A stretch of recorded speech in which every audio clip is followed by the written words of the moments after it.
ពីពីសូមបងប្អូនខ្មែរខ្ញុំមានវីដេអូមួយទៀតចង់ចែកចាយនេះជាវីដេអូរបស់គេទេគាត់នេះគាត់ធ្វើបានល្អមែនតើនេះជាវីដេអូពីរឿងពួកសៀមដឹកជនភៀសខ្លួនខ្មែរយកទៅចាក់ចោលនៅលើភ្នំខ្មោចតែគាត់នេះគាត់ធ្វើរបៀបគាត់ស្រាវជ្រាវបងប្អូនដែលចេះភាសាគួរតែមើលបាទគាត់និយាយត្មងតែគាត់ស្រាវជ្រាវគាត់រៀបរាប់មាន timeline របស់គាត់មានពេលវេលារបស់គាត់ហើយចំណុចដែលខ្ញុំចង់និយាយនេះមុនខ្ញុំចែកចាយនៅវីដេអូនេះខ្ញុំចង់យកវីដេអូនេះមកចែកចាយដើម្បីដាក់ជាមួយខ្ញុំទៅបងប្អូនអាចមើលបើខ្ញុំ share link ពិបាកបន្តិចបានអូខេពិភពលោកដឹងរឿងនេះគេដឹងគ្រប់គ្នាក៏ប៉ុន្តែដោយសារថៃបដិសេធគាត់នេះគាត់ស្រាវជ្រាវបាទគាត់រកឃើញនៅឯកសារច្រើនហើយនឹង commander មេតាហានដែលធ្វើហ្នឹងមេតាហានដែលបញ្ជាឲ្យធ្វើហ្នឹងតែគ្រាន់តែថៃ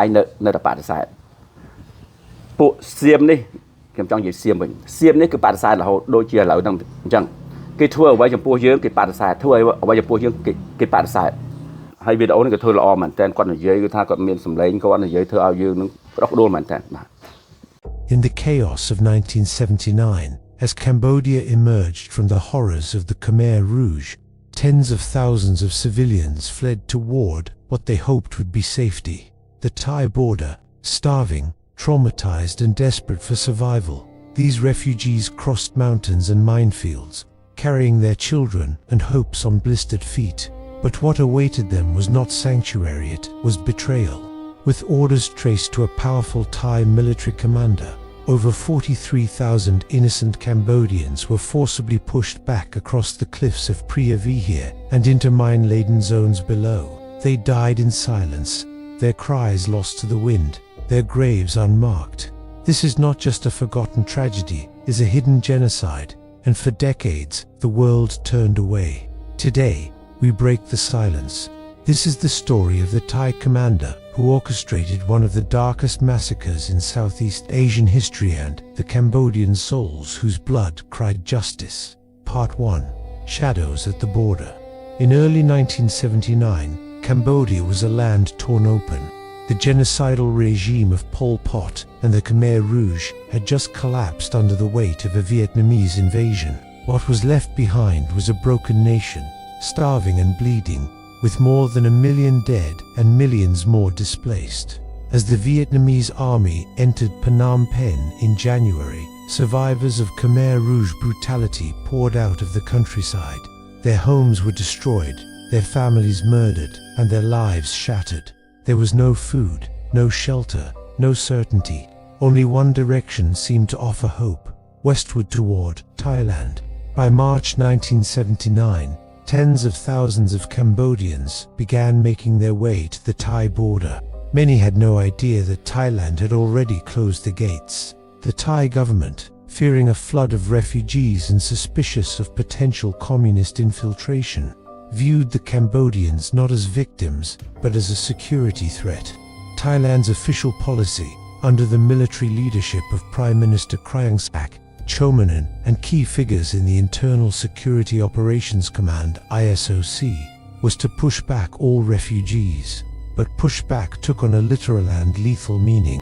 One Thai commander, whose name remains redacted in some official reports, but was widely believed to be associated with the PTT Police Territorial Task Force and Military Border Security, issued the fatal orders. His policy was simple. No Cambodian should be allowed to stay. His method forced them back at gunpoint. Not just any path but over cliffs, minefields, and death zones. The most notorious site of this silent genocide was Preah Vihear. Situated atop a steep escarpment on the Dangrit Mountains, the ancient temple of Preah Vihear straddled the border between Cambodia and Thailand. In 1979, it became the scene of a human catastrophe. As the Thai military rounded up tens of thousands of Cambodian refugees who had made it across the border, they transported them in military trucks to the top of Preah Vihear. But this was not a rescue. It was a setup for massacre. On June 12, 1979, according to international witnesses and human rights observers, the Thai military began pushing these refugees over the edge, down the steep, rocky cliffs of Preah Vihear, a no-man's land that was thick with unexploded landmines. Many were forced to descend barefoot. Children slipped. Women screamed. Elderly men collapsed. Thai soldiers reportedly fired into the air, shouting for them to keep moving. When some tried to resist, they were beaten or bayoneted. The cliffs echoed with the cries of people tumbling into jungle ravines and with the thunder of hidden mines exploding below. Estimates vary, but according to human rights groups, eyewitnesses, and multiple UN and journalistic sources, at least 43,000 Cambodians died during this forced pushback at the Thai border in 1979. Some died from falls, others from mines, and many from starvation or exposure after being dumped into no man's land with no food or water. Survivors later spoke of wandering the jungle for weeks, hiding from Khmer Rouge remnants and Vietnamese patrols, stepping round corpses and sleeping beside the remains of loved ones who had been blown apart. This policy, cruel as it was, did not happen in isolation. It was part of a broader Thai military doctrine at the time, one driven by Cold War paranoia, deep anti-Vietnamese sentiment, and a desire to keep Cambodia's chaos from spilling into Thailand. But the method chosen, forced deportation by death march, crossed the line between border control and war crime. At the heart of this operation was the Thai military commander whose unit enforced the expulsion. Witnesses described him as cold, disciplined, and ruthless. He showed no emotion as he watched people being herded toward the cliffs. His men were ordered not to fire unless refugees resisted, but resistance was defined broadly. A woman who refused to abandon her sick child was beaten. A man who tried to climb back up the cliff was shot in the back. The goal was to make sure none returned. Foreign reporters were largely barred from the area, but some managed to sneak into border zones and record the aftermath. Photographs later emerged, showing blood-stained trails, discarded belongings, and dead bodies tangled in the trees below the cliffside. Western diplomats privately expressed horror, but most governments remained silent. Thailand, after all, was a US ally in the fight against communism. No one wanted to anger Bangkok, especially not when Vietnam was the new enemy. Meanwhile, the Cambodian refugees had no voice. Survivors who made it to makeshift UN camps were too traumatized to speak. Others were taken by Khmer Rouge guerrillas who still roamed the jungle, or simply vanished in the wilderness. In total, over 300,000 Cambodians attempted to reach Thailand in 1979, but less than half ever reached a safe refugee camp. The rest were either pushed back, turned away, or disappeared. By mid-1979, news of the massacre at Preah Vihear finally began to leak to the world. The Washington Post, the New York Times, and several European outlets reported on the Thai military's brutal expulsion. Human rights organizations demanded answers. The UN High Commissioner for Refugees, UNHCR, issued formal complaints. Under pressure, Thailand temporarily opened several safe zones, including Khoi Dang refugee camp, to allow Cambodian civilians entry, but only after tens of thousands had already died. To this day, Thailand has never officially apologized. The commander responsible was never prosecuted. His identity remained shielded behind vague government denials and a culture of impunity. Some Thai military historians even claim the number of deaths was exaggerated, despite photographic evidence and survivor testimony. For Cambodia, the memory remains raw. Families still speak of relatives who vanished at the border. Elders whisper of soldiers with rifles and cliffs soaked in blood. A few monuments now stand in Preah Vihear, quietly honoring the dead, but no formal memorial has ever been erected by the Thai government. The tragedy is missing from Thai history textbooks, erased from official memory. Yet the truth cannot be buried forever. This event was not just a border incident. It was a deliberate, calculated act, mass, forced deportation through lethal terrain, carried out under military orders. By international standards, it meets the definition of a crime against humanity. The use of minefields, cliffs and starvation as tools of expulsion is not just inhumane, it is genocidal. Not in ideology perhaps, but in effect. Tens of thousands of Cambodians died, not because of who they were, but because of where they stood on the wrong side of a border, at the wrong time, under the gaze of a cold commander. In the eyes of many Cambodians today, the silence from Thailand is not just an insult, it is a second crime. The lack of justice, of recognition, of remorse, continues to haunt the survivors and their descendants. In a region still grappling with historical wounds, truth is the first step toward healing.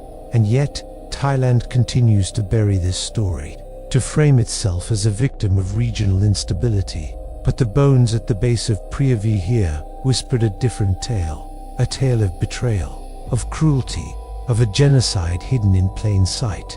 In Part 2, we will uncover survivor testimonies, look deeper into the Thai military's Cold War alliances, and ask, Part 2, the death march to Preah Vihear. By mid-June 1979, the Thai border had become a death zone. While the outside world still viewed Thailand as a humanitarian corridor for Indo-Chinese refugees, behind the curtain, Thai military commanders were executing a calculated campaign of ethnic expulsion. Thousands of Cambodians, already fleeing hunger, shelling, and the horror of the Khmer Rouge, now faced a second wave of terror, this time from those who claimed neutrality. The most notorious of these operations was codenamed Operation Setasayam. It was spearheaded by elements of the Thai Border Patrol Police (BPP), military intelligence units, and paramilitary forces, under the command of a Thai general whose name still sends chills through survivor communities. This operation forcibly relocated tens of thousands of Cambodian refugees to a mountainous region near the ancient clifftop temple of Preah Vihear. The official justification was to relocate illegal refugees. The truth was far darker. They were being driven to the edge of a precipice both literally and figuratively.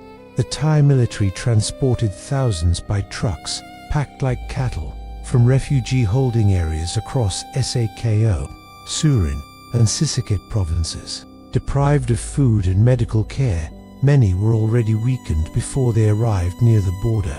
The military herded them to the mountain's edge with rifles and batons.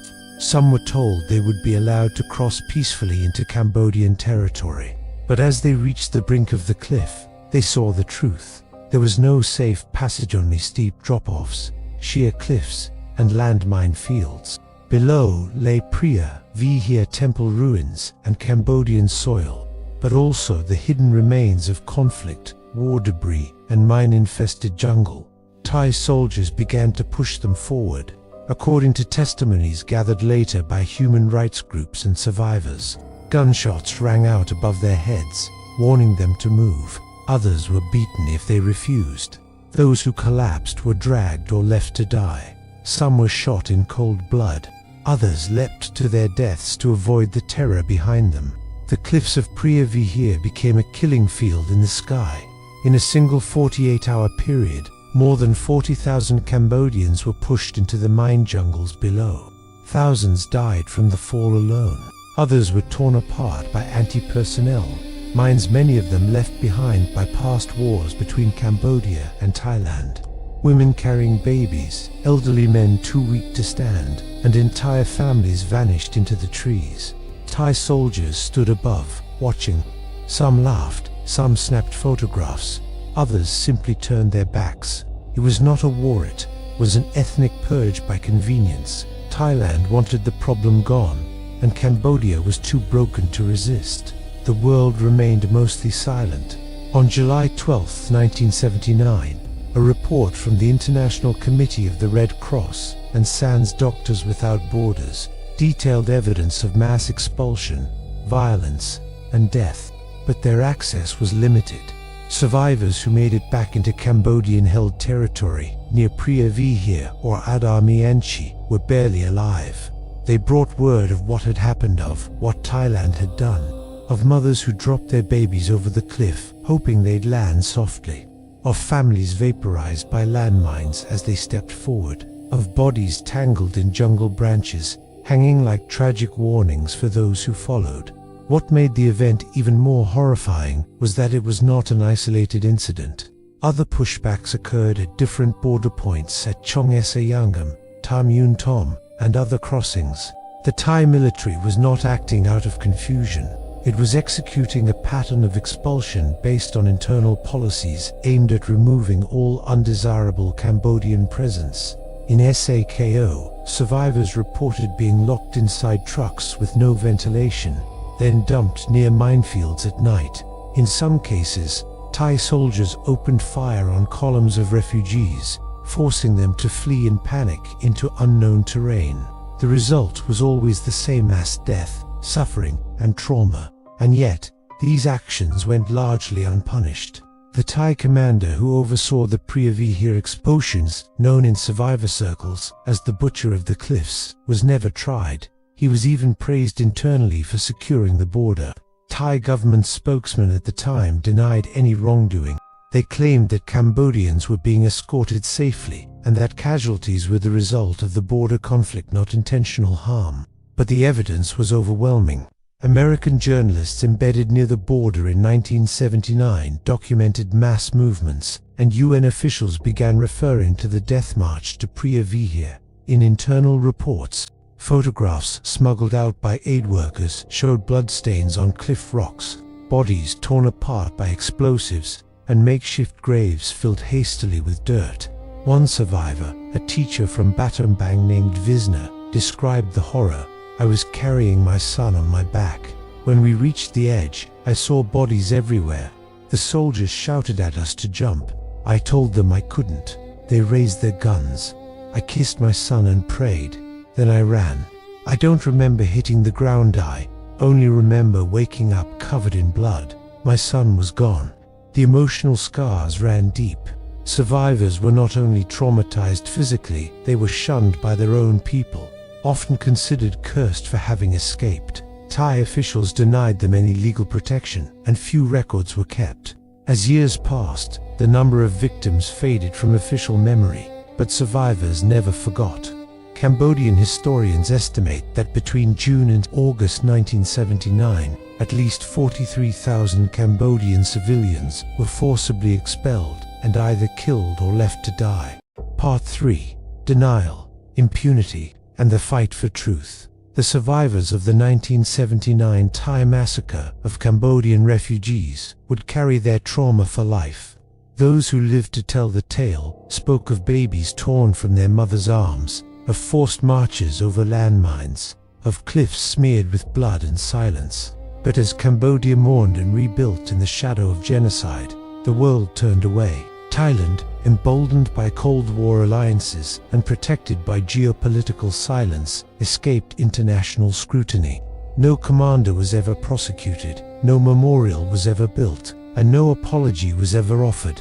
At the center of this silence stood the man Cambodian refugees came to call the Butcher of Preah Vihear, the Thai PTT commander who orchestrated the deadly deportation of tens of thousands of Cambodians. His name remains controversial, largely absent from international records, but his legacy is known through the tens of thousands who died under his orders.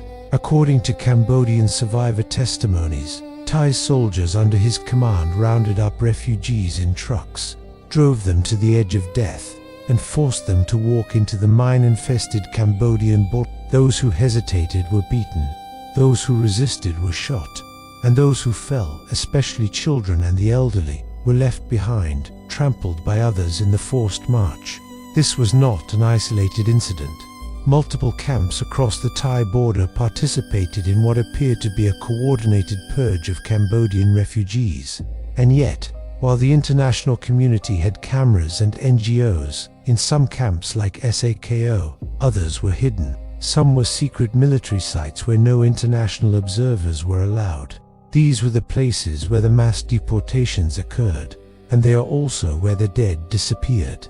Cambodian villagers near the Preah Vihear cliffs still tell stories of finding bodies buried shallowly along the forest edge, of mines exploding for years after the massacre, and of bones washing down during heavy rains. Survivors claim that after being forced down the cliffs, Many wandered into minefields planted during past conflicts. Some were too weak to move on. Others collapsed from starvation and exhaustion. Entire families disappeared into the jungle, never seen again, and no help ever came. The Thai government has never acknowledged this atrocity. In fact, Thailand has long rejected claims of mass killings in 1979. Even when Western observers noted the suspicious number of bodies discovered near Preah Vihear, in many Thai textbooks and media, this dark chapter is erased. The Thai commander responsible was neither charged nor investigated. He continued his career in the military and passed into retirement with honor, not shame. Meanwhile, in Cambodia, families mourned nameless loved ones who vanished after seeking shelter from war. Many believed their relatives had reached safety in Thailand, only to learn they had been killed by the very army meant to protect them. Human rights organizations were slow to act. The world's attention was fixed on the Cold War, on the Vietnamese occupation of Cambodia, and on the escalating tensions between communist and Western blocs. To the US and its allies, Thailand was a strategic partner, a reliable anti-communist stronghold, and Cambodia, especially under Vietnamese influence, was not. This political reality silenced outrage. The deaths of 43,000 Cambodians became a footnote, reduced to whispers in declassified documents, and survivor testimonies ignored by mainstream media. In the following decades, efforts to commemorate the massacre were met with resistance. Cambodian activists attempted to hold memorials at Preah Vihear, but were warned by Thai authorities not to cross the border. Families built makeshift shrines and placed photographs of lost loved ones near the cliffs, but the silence remained. When journalists tried to investigate, they were denied access to official records. No death tolls were confirmed, no mass graves were excavated.